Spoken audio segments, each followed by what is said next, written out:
Gente, eu estou com Dona Cassimélia.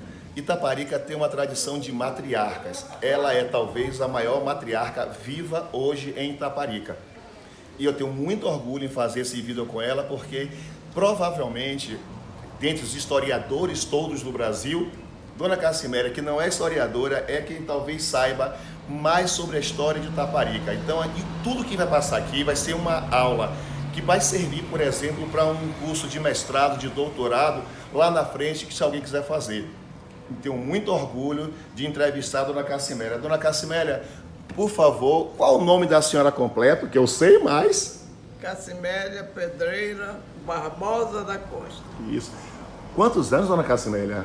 Fiz 93, vou fazer 94 em abril. Maravilha. Dona Cassimélia, se eu perguntar à senhora qual a sua lembrança mais antiga da festa do 7 de janeiro, o que vem à memória da senhora? Aquela lá atrás, assim, a mais tenra, mais longe que a senhora consegue lembrar. Deixa eu pensar e rememorar. Eu me lembro do grupo dos caboclos participando do cortejo para ir para a matriz, onde seria celebrado o Tedéu, no dia 7 de janeiro. Então, eu, como curiosa, procurava ver as pessoas que estavam nesta festa.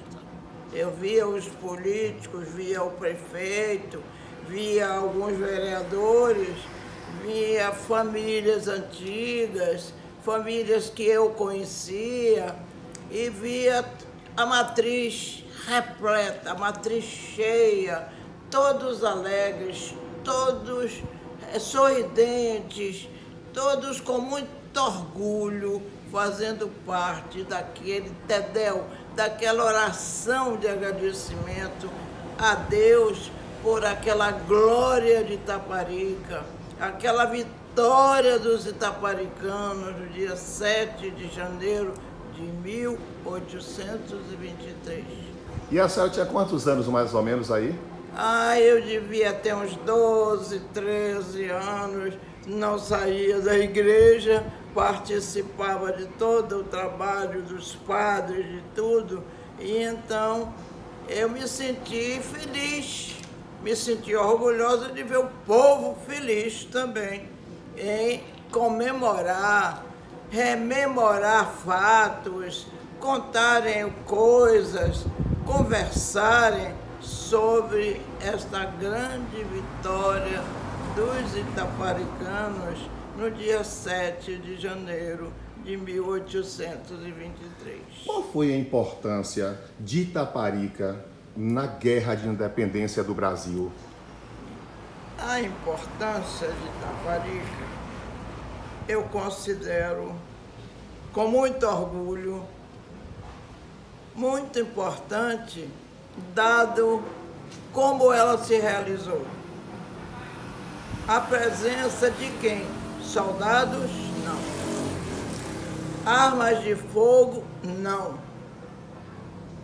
Batalhões do exército, da polícia? Não. Foram os pescadores, foram as marisqueiras, foi o pelotão de Maria Filipa, que comandava um grupo de 40 mulheres. Elas eram vedetas. Elas vigiavam a costa quando se aproximava uma caravela e vigiava a contracosta. Quando ela avistava uma caravela, ela corria, se entendia com um grupo, esse grupo se entendia com o outro, e todos se uniam em favor de Itaparica, com aquele amor à terra, aquela predileção em servir a terra. Acontece que quando elas se reuniam em determinado ponto que elas previam que a caravela fosse bombardear, elas já haviam trabalhado fossos. O que é isso? Que na ocasião eram chamadas trincheiras. A trincheira do funil foi o primeiro combate, foi a trincheira do funil. Então, quando a caravela se dirigiu para a contracosta, se dirigiu para atacar, achando que era fácil, era o finalzinho de Itaparica na contracosta. O Itaparica tinha um braço de mar muito forte que ligava ela ao continente. Ela deixava nesse momento de ser ilha. Com a maré cheia, era um lugar fácil de ser atacado. Foi isso que eles vieram para a contracosta. Mas eles já tinham feito as trincheiras, eles se escondiam nas trincheiras e esperavam que eles viessem para a praia, que eles viessem atacar, viessem em grupo, saltar na praia e atacar. Aí então é que era a bravura do itaparicano, a bravura das marisqueiras, a bravura das mulheres de Maria Filipe. Atacavam o português. Quais eram as armas, então, que eles usavam? Eles não eram preparados para a guerra. Eles não tinham munições de guerra. Eles não tinham instruções de guerra. Era uma coisa natural, uma coisa instintiva no patriotismo da defesa da sua amada terra. Eles, então, quando eles desembarcavam na praia, dada uma quantidade, eles saíam das trincheiras, os fossos, com faca, facão, enxada, machado, chucho, que era um ferro amarrado na ponta de um pau que eles espetavam os portugueses, e as mulheres nadando contra o português que queria desembarcar. Elas mandavam-lhe o cansanção na cara, passava o cansanção na cara. Uma árvore nativa no lugar tinha muito cansanção, então elas descobriram que era a arma que elas podiam usar contra o português que queria desembarcar. Eles voltavam loucos, furiosos, porque o cansanção queima, o cansanção maltrata. E eles voltavam para as caravelas e elas se recolhiam em Itaparica para nova defesa, como disse, novo ataque do português. E o ataque lá em Ponto de Areia? Agora, eles atacaram o funil, eles atacaram o Mucambo, atacaram a fonte da Bica, atacaram a Quitanda, foram para a fronteira que era do forte, nessa ocasião, era do forte de São Lourenço. Eles se afastaram porque o forte respondia com seu armamento de canhões. Eles se afastaram, fizeram a volta e foram em direção a Amoreiras. Em direção a Amoreiras havia um lugar alto chamado Morro da Eminência, onde havia o aquartelamento do Itaparicano. marisqueiras, pescadores, vedetas Maria Filipa e milicianos voluntários que se juntavam ao comando de Barros Galvão, itaparicano de muita fibra, que comandava esse grupo, e do Morro da Eminência, hoje é o cemitério local. No Morro da Eminência, Barros Galvão segurando a bandeira nacional com a mão direita, destinou um canhão já preparado, um canhão pequeno, preparado, que antigamente era diferente. Socavam e preparavam e arrumavam. Ele tinha preparado para um tiro na caravela. Foi feliz, mas se descobriu aonde estava. A caravela respondeu ao tiro, tão certeiro que levou a mão de Barros Galvão. Ele, com heroísmo, com coragem, ele segurou o pavilhão nacional com a mão direita e disse: ainda me resta a mão esquerda. E segurou o pavilhão nacional com a mão esquerda. Olhou para os companheiros, achando que ia ser terrível a luta, que ia ser desigual. Avante, companheiros! Vamos à luta, vencer ou morrer. E demandaram em direção a Amoreiras. A caravela fez a volta para Amoreiras, achando que era um lugar desabrigado e que também seria fácil. Não foi fácil, não. A flotila de João das Botas,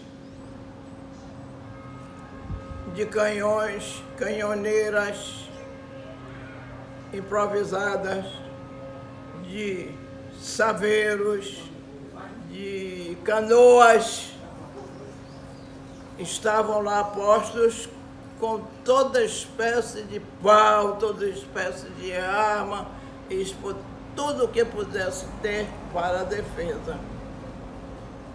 As vedetas Maria Filipa lá se encontravam, vigiando a praia, onde eles gostariam de saltar na praia, mas um combate, 6 horas da tarde, que já vinham combatendo da Conta-Costa, do Funil, até 6 horas da tarde, expulsando os portugueses da praia, já estavam cansados, muitos mortos, a praia ensanguentada, a praia era um gemido só, gritos de dor, era o fim. Mas, entre esses desesperados, entre esses que agonizavam na praia, quero crer, e isso é verdadeiro, eles imploraram a Senhora da Piedade. que é a nossa padroeira, né? Que é uma coisa interessante, que todo mundo tem um padroeiro. Nós temos dois, que é São Lourenço e Nossa Senhora da Piedade, que é uma diferença de Itaparica. Se implorar a Nossa Senhora da Piedade, e aí... Imploraram a Senhora da Piedade, com muita confiança, com muita fé. Não é verdade ou mentira? Pura verdade. Apareceu entre os combatentes uma mulher se dirigindo às caravelas com as mãos estendidas. E sob as mãos estendidas desta mulher, as balas das caravelas chegavam às mãos dela. Diante disso, os soldados, diante da coragem daquela mulher, da intrepidez daquela mulher, do heroísmo daquela mulher num combate sangrento como aquele, eles recobraram a coragem, recobraram a disposição de lutar, entenderam que era preciso matar para vencer e arremeteram contra os portugueses. As mulheres de Maria Filipa com Conceição, os voluntários, os pescadores vindo dos saveiros de João das Botas, nova coragem. E diante das caravelas, o português viu que eles estavam sem poder, sem força, estavam vencidos, porque a intrepidez do itaparicano naquele momento era incrível. Eles se jogavam no mar, eles se arremessavam para as caravelas, com a pouca munição que eles tinham, com as poucas armas que eles dispunham, como o machado. Quando os portugueses seguravam a borda de um saveiro, ele decepava a mão do português. Eles não podiam se segurar nem numa canoa, nem num saveiro, em lugar nenhum que eles decepavam a mão. Eles estavam invencíveis. Então, o comandante português deu a ordem de retirada. Fugiram diante da intrepidez, da coragem do itaparicano na praia de Amoreira. Dona Cassimélia, é verdade que a Marinha Brasileira começa aqui em Itaparica com o sequestro de um barco português? Começa em Itaparica com a flotila de João das Botas. A flotila eram barcos que eles consertavam, como consertaram o do português, que eles aprenderam e consertaram e usavam. E as canoas e as embarcações tinham um estaleiro próximo a Santa Amaro do Catu. Um estaleiro feito pelo itaparicano. A Marinha do Brasil começou em Itaparica. Maravilha. Agora, olha só, a senhora está falando de um monte de coisas que são importantes para a história da gente, mas que não é estudado, que não é divulgado. Por exemplo, 2 de julho, o governo se muda para Cachoeira, que teve uma importância muito grande na independência da Bahia. Bom, foi muito bom você falar sobre a mudança do governo provisório em Cachoeira, para garantir o recôncavo, garantir o fornecimento de alimentos para as tropas em Salvador. João das Botas e Barros Galvão garantiram a passagem do mantimento para Salvador. Barros Galvão disse: dou a minha palavra, garanto que atravesso a Bahia de Todos os Santos e levo suprimento para o exército brasileiro. E foi, e levou suprimento. Uma coisa interessante, as pessoas acham que a Bahia ela é profunda e ela não é. A Bahia é rasa. E mesmo para pegar o rio Paraguaçu, a Barra do Paraguaçu, que é aqui em frente aqui ao Forte de São Lourenço, a flotilha, os portugueses têm que se aproximar daqui de Itaparica. Então, Itaparica foi muito importante nessa garantia. Foi muito importante. E assim, qual foi o último governador que veio aqui segurar no caboclo, né? Pegar, como nós aqui falamos, puxar o carro do caboclo? Antônio Carlos veio. Veio um outro que me foge no momento o nome dele. Mas o principal foi Antônio Carlos. O último. Antônio Esse eu me Carlos. lembro, já tem isso é década de 80, mais ou menos, né? Década de 80, me lembro dele puxando o carro. Este governo provisório, sediado em Cachoeira, sabendo que a ilha era despreparada, que a ilha era desguarnecida, mandou para Barros Galvão a ordem de evacuar a ilha, que evacuasse a ilha para não assistir à morte dos itaparicanos. Mas nós somos mais bravos, né? Somos Então, mais heróicos do que todo mundo. Então, Barros Galvão olhou para o emissário e disse: o chefe lá do governo provisório chama-se Montezuma. Chamando como? Montezuma. Sim. Diga ao senhor Montezuma que a ilha é nossa. Nós não sairemos dela. Só sairemos quando nenhum de nós existir. O emissário voltou, transmitiu a resposta do Montezuma ao Montezuma. Montezuma não teve outra senão dizer que fiquem velando pela ilha os bravos itaparicanos. E a festa, dona Cassimélia, nós estamos em 2020, daqui a 3 anos são 200 anos, né? 2.823.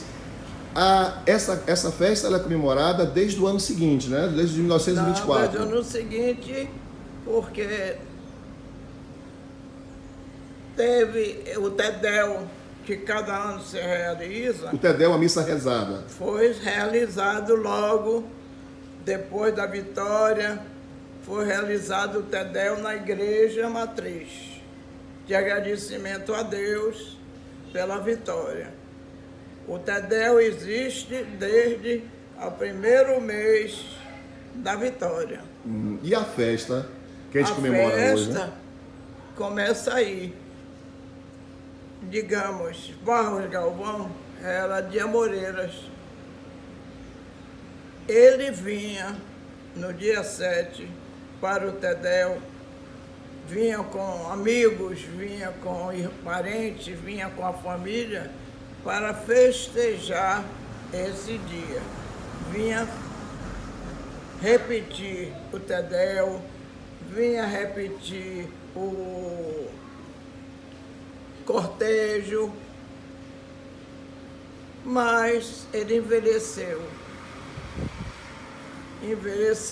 e ficou doente. Daí que Barros Galvão vinha numa carroça para Itaparica, vinha para as quintas para iniciar a solenidade que eles, orgulhosos, queriam celebrar sempre. Quando Barros Galvão, envelhecido, vinha à noite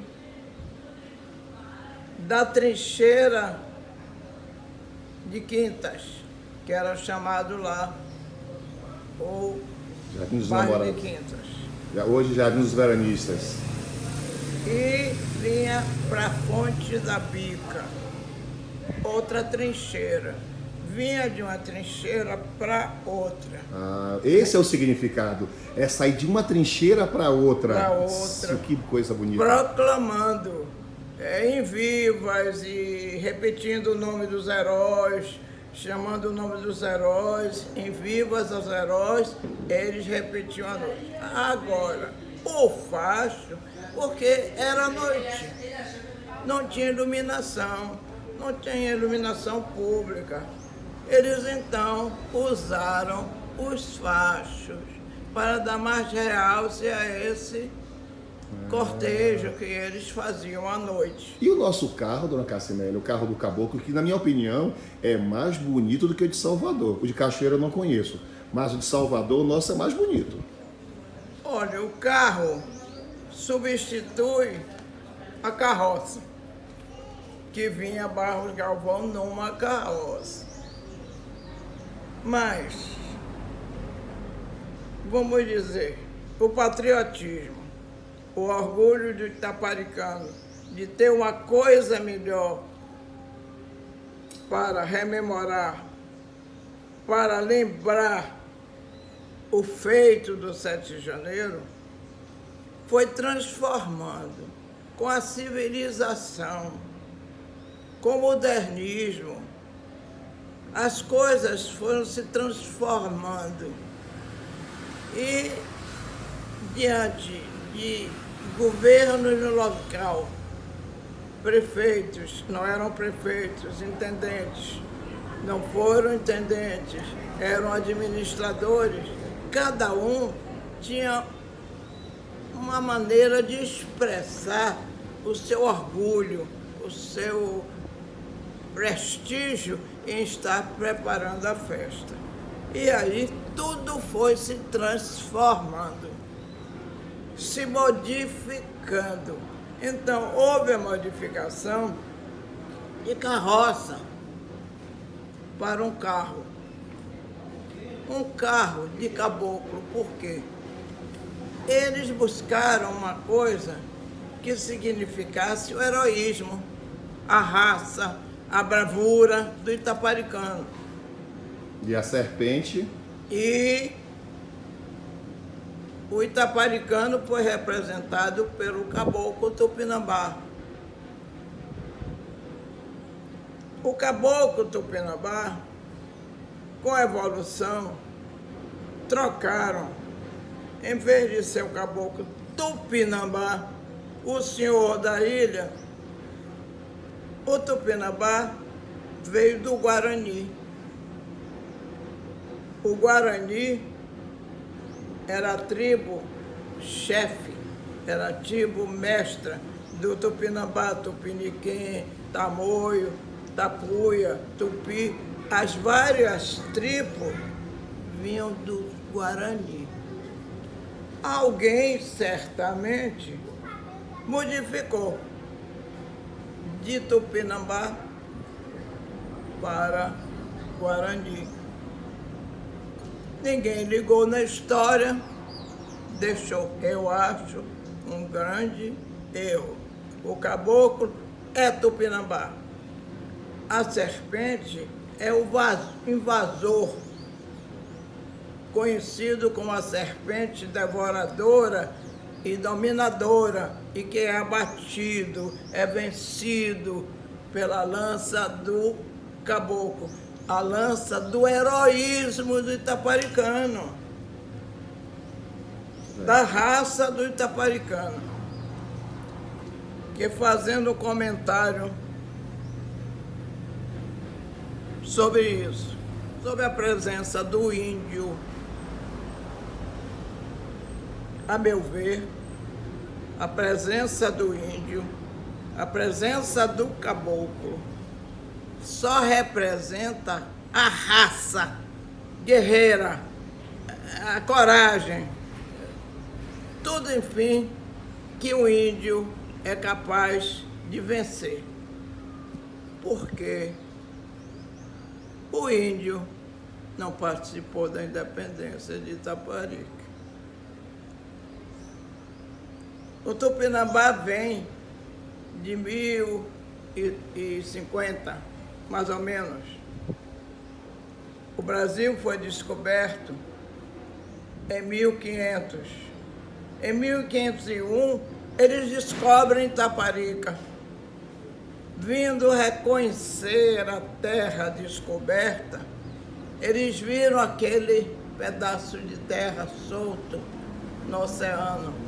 Entre o mar e a terra, aquele gigante era o continente, e aquele era o filhote do gigante. Era Itaparica, na distância, era o filhote, era Itaparica, o filhote de gigantes. Bom, 1500, 1501, 1505, 1510, Vem o primeiro governador-geral do Brasil, tem índio. Vem o segundo governador, tem índio. Vem o terceiro governador, Mendes Sá, tem índio. Tanto que Mendes Sá é o responsável pelo banimento dos índios em Itaparica. O governador Mendes Sá baniu. Agora, baniu por quê? Porque o sobrinho dele matou um índio. E o índio não perdoa. O sobrinho de Mendes Sá matou um índio. Então, os índios revoltados decidiram pela morte do sobrinho de Mendes Sá. Decidiram pela morte do sobrinho de Mendes Sá. E o encarregado de matar o sobrinho do Mendes Sá foi um filho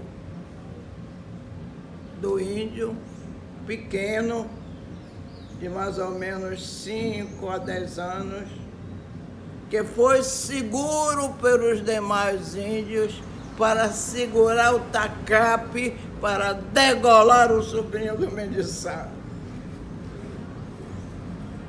E aí, Mendes Sá, revoltado, a morte do sobrinho dele por índios, grupos indígenas, decretou a morte de todos os índios. Então, na nossa independência aqui, na nossa luta, não teve índio, não teve índio. 1823. Estávamos nós. Como poderia ter índio? Exato. Os índios foram banidos pelo Paraguaçu, onde tem Tupinambá hoje, descendentes legítimos de Tupinambás, em Ilhéus, que eles se refugiaram em Ilhéus. Os remanescentes é onde tem Tupinambás, descendentes em Ilhéus. Poxa, nem aqui ficou porque ele mandou matar a ferro e fogo. As aldeias indígenas foram todas destruídas, foram todas queimadas, por ordem do governador Mendes Sá. Dona Cassimélia, a senhora nos deu uma aula. E olha, eu só interrompi aqui porque passou um barulho lá fora, eu tive que interromper umas 2 vezes.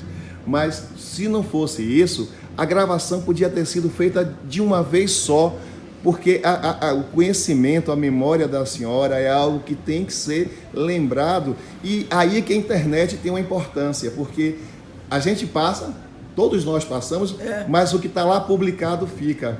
E pode ser visto pelos futuros, pelas pessoas do futuro que não conhecem a nossa história, principalmente por itaparicanos que não conhecem a nossa história.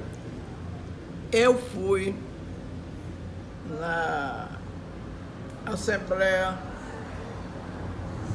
Estadual, Assembleia Municipal de Salvador, a convite, porque quem deu o escrito sobre Maria Filipa, eu não sabia o que era, elas vieram e me perguntaram sobre Maria Filipa, eu escrevi e assinei, mas eles usaram isso como um documento, um manuscrito, tanto que ficou lá no portal da Assembleia, esse documento com a minha assinatura, tudo isso, sobre Maria Filipa.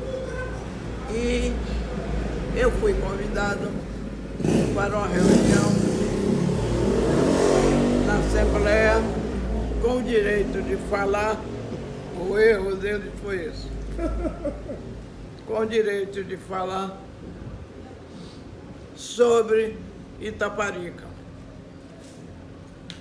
Eu aceitei. Eu só falo assim naturalmente, não falo escrito, só falo o que eu pesquisei, o que eu li, o que eu aprendi. que eu verifiquei, gravei. Pronto.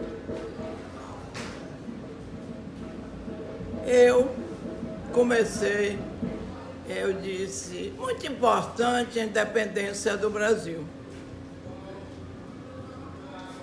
Dom Pedro, descansando na margem do rio Ipiranga, que não é um rio, é um córrego. Eu estive em São Paulo, eu vi o córrego, não era um rio.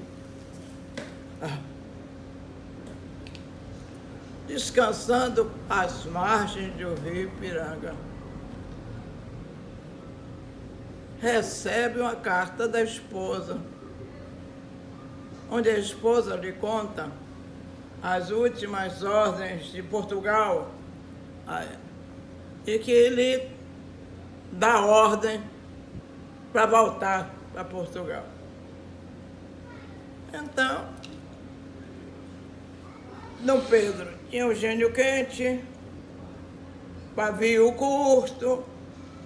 Dom Pedro levanta-se e diz aos que estavam aí, aos que lhe acompanhavam na viagem que ele fez para São Paulo. E Dom Pedro, com toda a ira da juventude dele, disse: laços fora, tira os laços do chapéu dele e joga no chão. Laços fora, soldados. Estamos separados de Portugal. Independência ou morte. Montou no cavalo dele e veio embora com a comitiva dele. Bonito ato. Enquanto o itaparicano, na praia de Amoreira, morria, lutava para consolidar a independência. Isso. Há uma diferença muito grande da consolidação da independência com a independência em si. Isso mesmo. A independência não teve morte, não teve luta, não teve nada.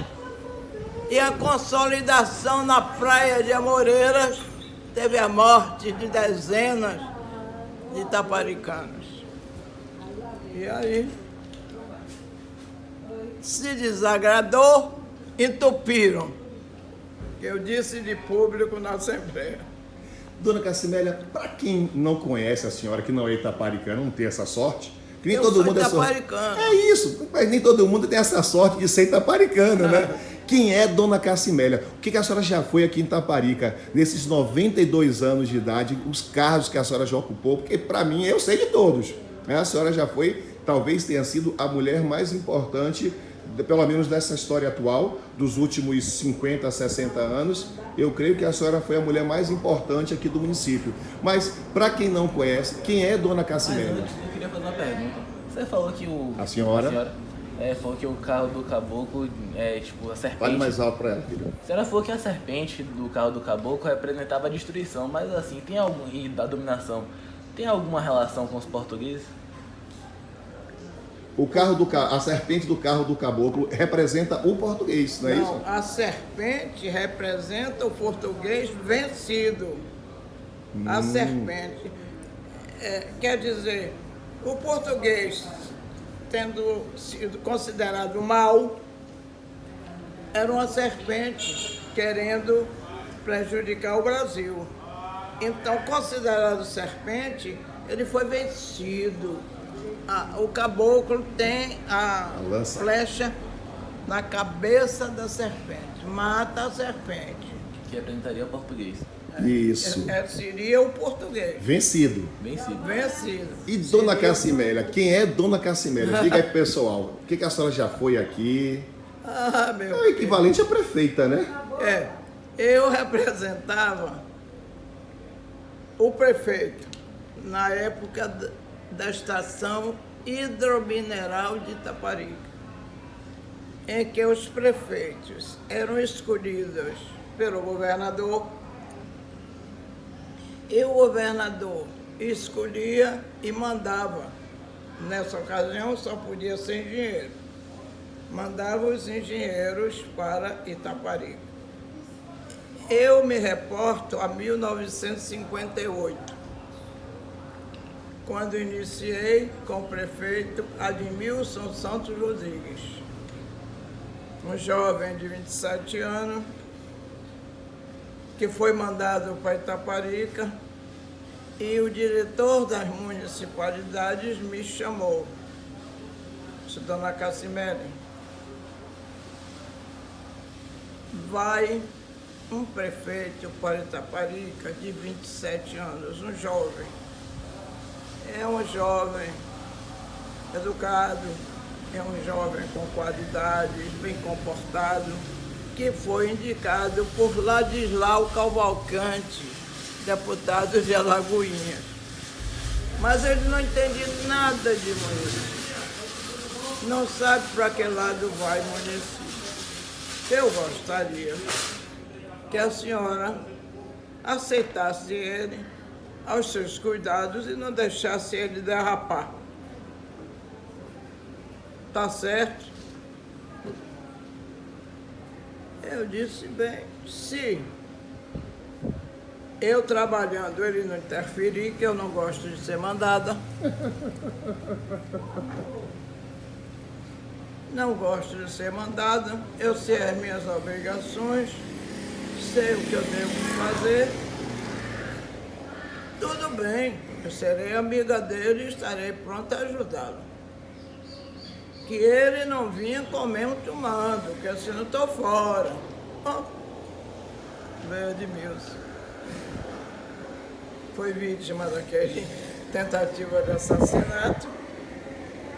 E eu estava nesta epopeia, defendi Edmilson,